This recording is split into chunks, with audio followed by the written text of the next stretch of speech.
तो hello everyone, आप सभी आंगनवाड़ी सेविकाओं का, सभी सहायिकाओं का और आईसीडीएस जुड़े सभी कर्मचारियों का इस नए यूट्यूब चैनल पर आज की एक नई और इन्फॉर्मेटिव जानकारी के साथ मैं फिर से स्वागत करता हूं।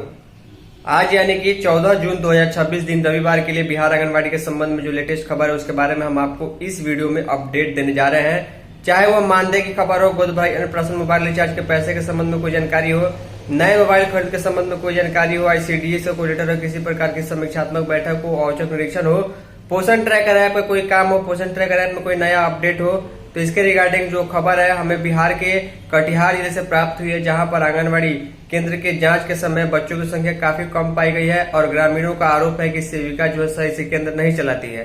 तो इसके संबंध में खबर है, चलिए आगे हम आपको दिखा देते हैं। तो फाइनली आप सभी सेविका इस वीडियो को ध्यान से देखिएगा। आज के लिए जो खबर है हमें बिहार के कटिहार जिले से प्राप्त हुई है।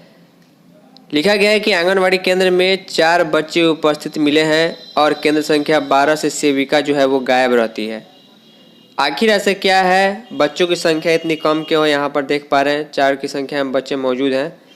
लिखा गया है प्राणपुर प्रखंड के आंगनवाड़ी केंद्र संख्या 12 की जमीनी पड़ताल में केंद्र संचालन की वास्तविक स्थिति उजागर हुई है। निरीक्षण के दौरान केंद्र पर मात्र 4 बच्चे उपस्थित मिले, जबकि स्थानीय लोगों का दावा है कि अभिलेखों में करीब 40 बच्चों की उपस्थिति दर्ज की जाती है। इससे केंद्र के संचालन और सरकारी योजनाओं के क्रियान्वयन पर सवाल खड़े हो गए हैं। पड़ताल के दौरान केंद्र की प्रभारी सेविका, ध्यान सुनिएगा, प्रभारी सेविका अनुपस्थित मिली। केंद्र केवल सहायिका के भरोसे संचालित होता पाया गया। ग्रामीणों का आरोप है कि केंद्र नियमित रूप से नहीं खुलता है तथा बच्चों को कई महीनों से नाश्ता और पोषाहार नहीं मिल रहा है। इससे बच्चों के पोषण स्तर और प्रारंभिक शिक्षा पर प्रतिकूल प्रभाव पड़ रहा है।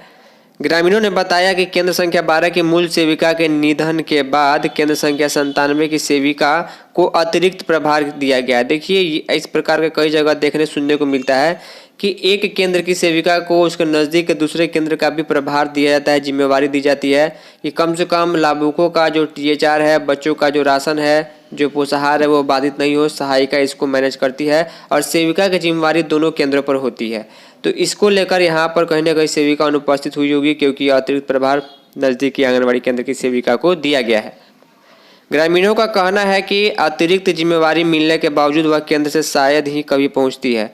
ऐसे में 2 केंद्रों की जिम्मेवारी एक ही सेविका के जिम्मे होने की व्यवस्था पर भी सवाल उठ रहे हैं। मामले में विभागीय पक्ष जानने के लिए एलएस से 2 बार दूरभाष पर संपर्क किया गया, लेकिन बात नहीं हो सकी। अब देखिए, ऐसा कई बार देखने को मिलता है कि नज़दीक के आंगनबाड़ी केंद्र की सेविका का निधन हो गया या रिटायर हो गई या मृत्यु हो गई, और आप सभी को अच्छे तरीके से मालूम है कि आंगनबाड़ी वर्कर्स और हेल्पर्स यानी सेविका सहायिका की नई बहाली ऐसे ही तुरंत शुरू नहीं जाती है। जिला में रोस्टर बनता है, सभी जगहों की बहाली एक साथ शुरू होती है, भले उसमें 6 महीने, 2 महीने या 1.5 महीने लग जाए। तो उसके बाद जो है यहाँ पर ये ऐसी स्थिति यह है कि एक सेविका को अपना केंद्र और इस प्रभार वाले केंद्र पर भी ध्यान देना है, इसीलिए थोड़ी सी परेशानी सेविका को भी देखने को मिलती है। हालांकि लाभार्थियों को राशन और वो टीएचआर सब दिया जाता है। बच्चों की संख्या कम है, इस पर ध्यान देना जरूरी है।